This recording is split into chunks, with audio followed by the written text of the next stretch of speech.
Hey, shalom, my brothers and sisters. This brother Amos coming to you live with the call to action.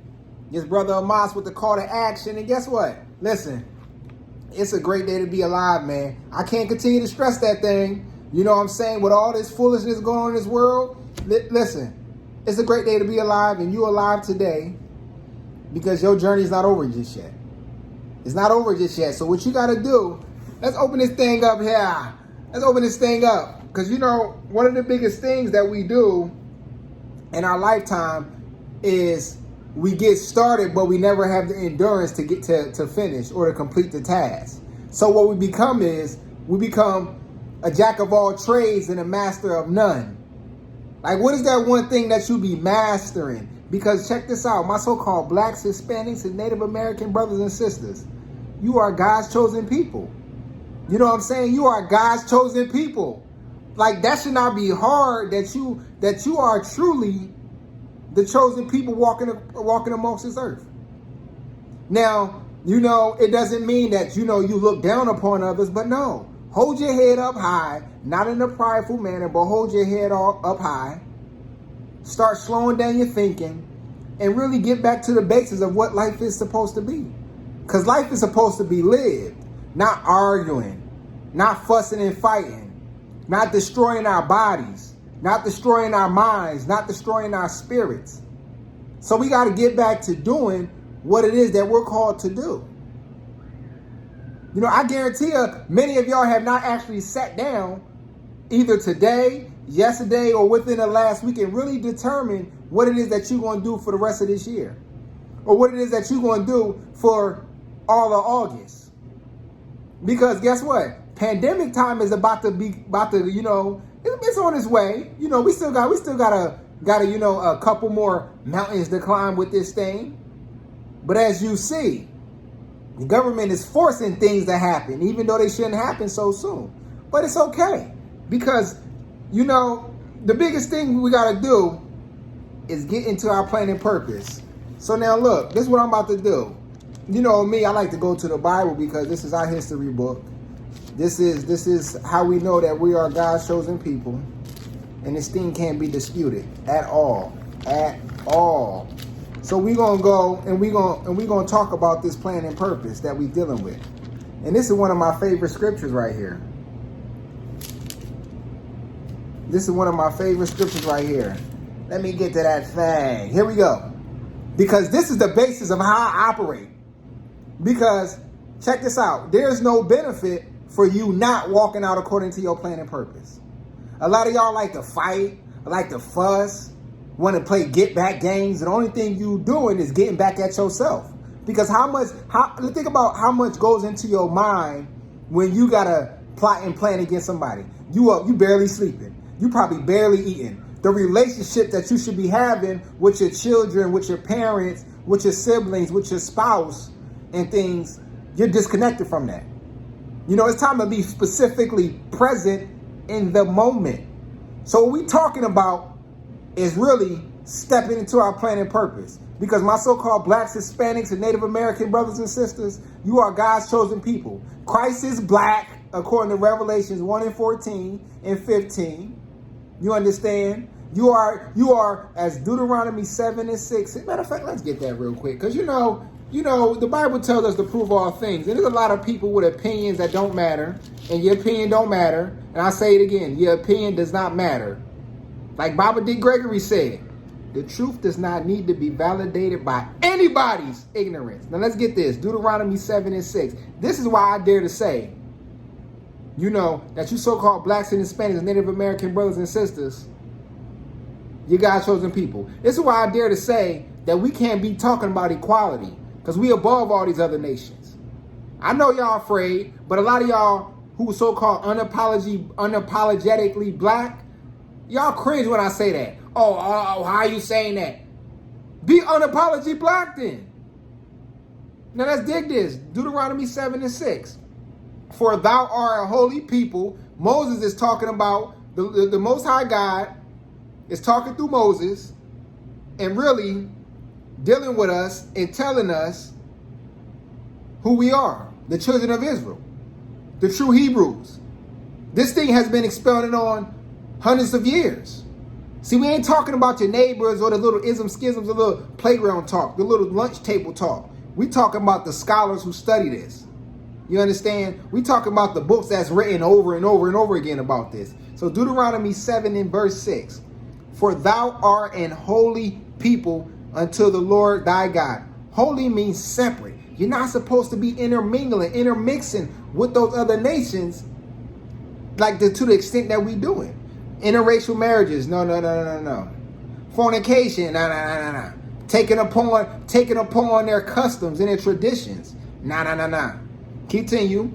The Lord thy God have chosen, you so-called blacks, Hispanics, and Native American brothers and sisters, chosen thee to be a special people.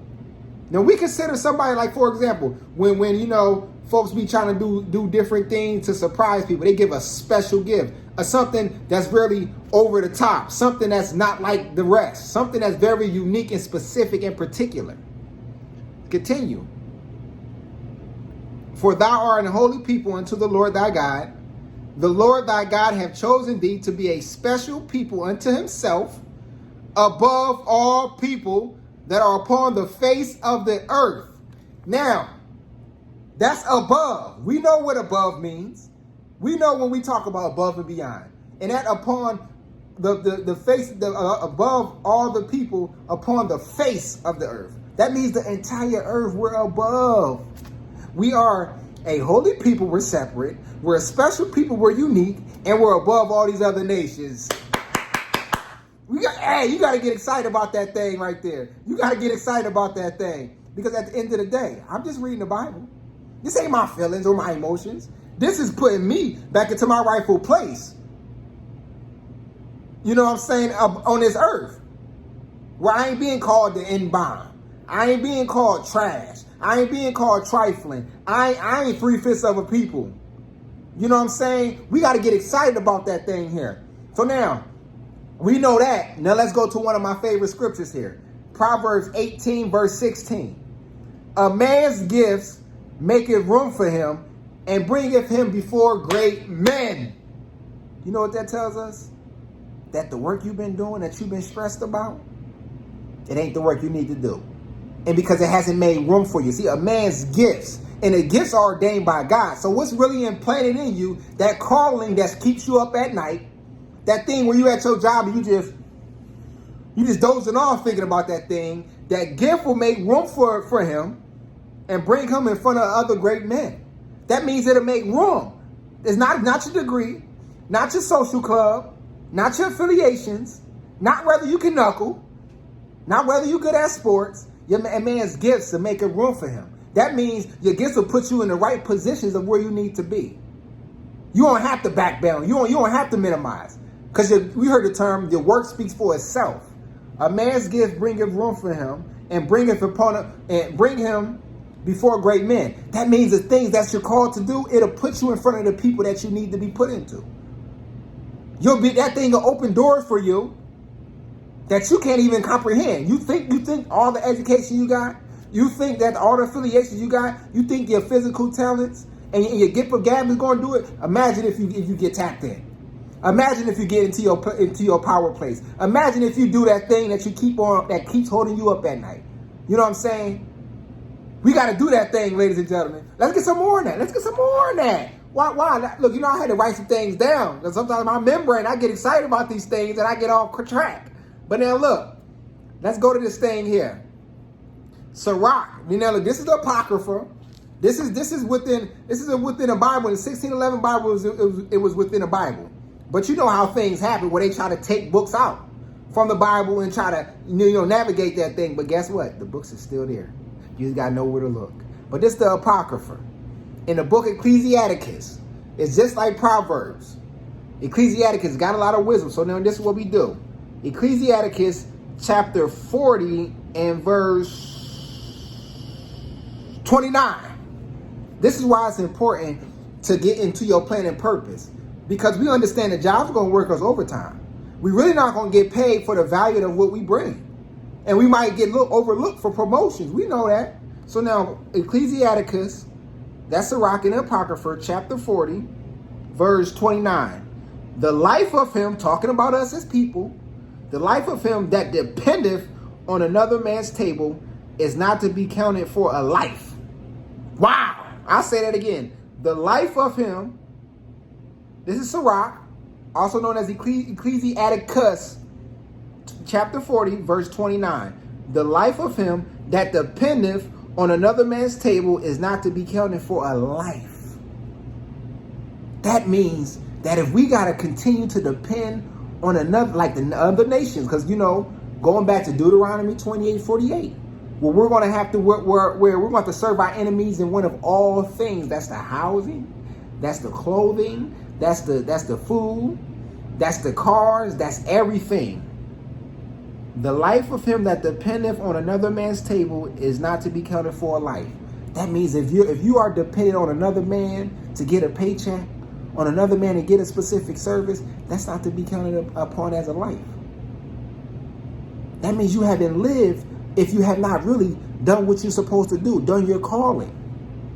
Now, there's nothing wrong with working to funding your purpose and your calling and your business by working a 9-to-5 and things like that. But don't let that be your whole full entire life. Our parents did it. Our grandparents did it. Now it's time for us to know, and we see that. We don't look down upon people that does that, but we see that, and we like, yo, there's got to be something better.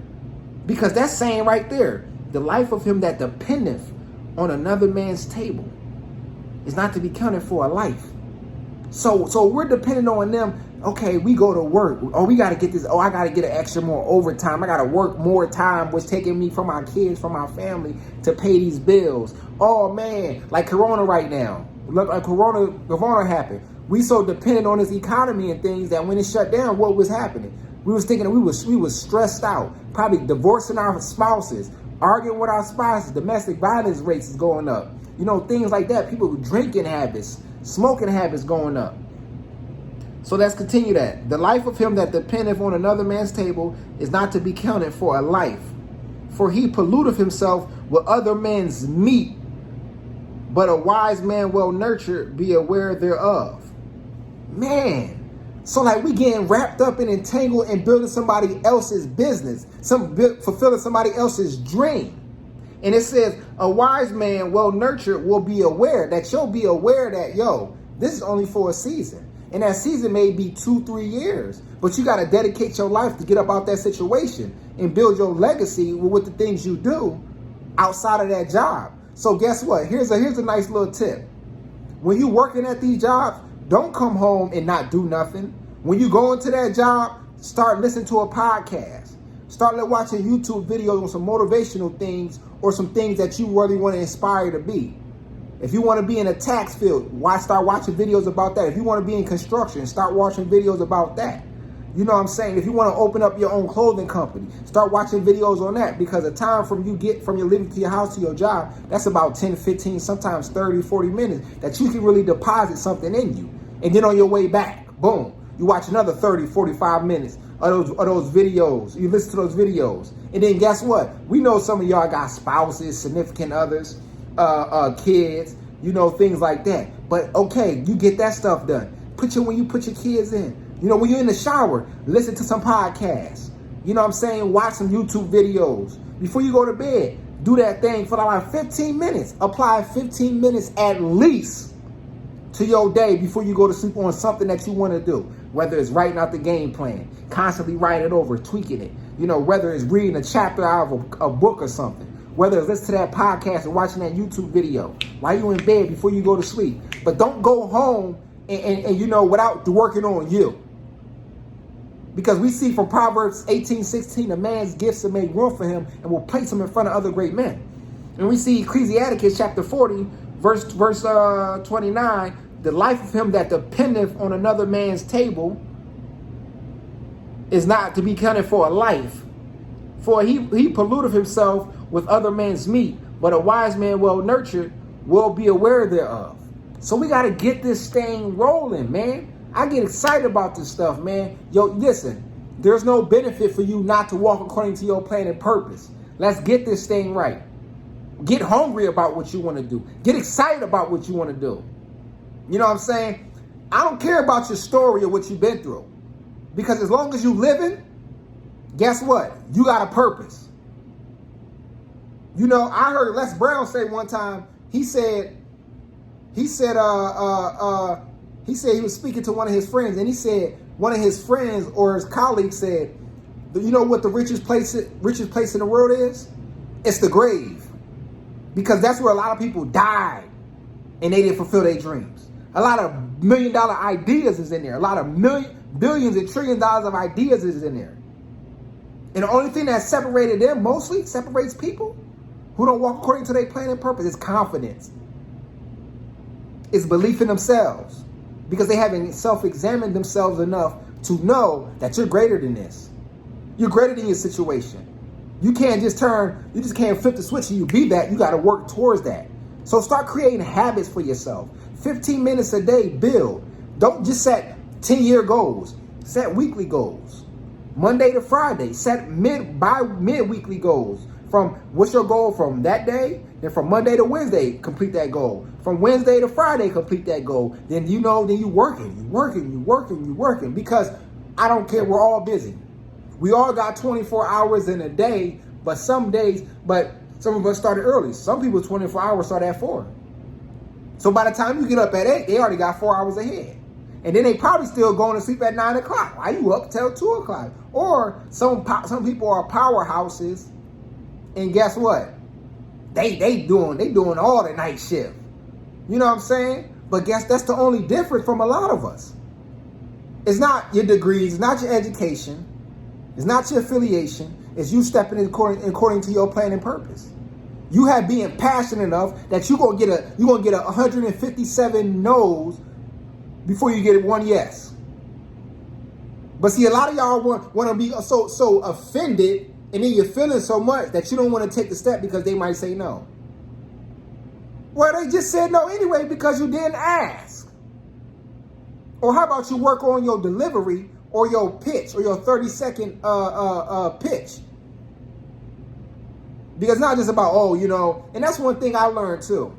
Because I used to be upset when my family and my friends didn't support me like I thought they should, because I didn't tell them how they should, for one. But the biggest thing was like this. Everybody in our life is not going to support us on every specific task.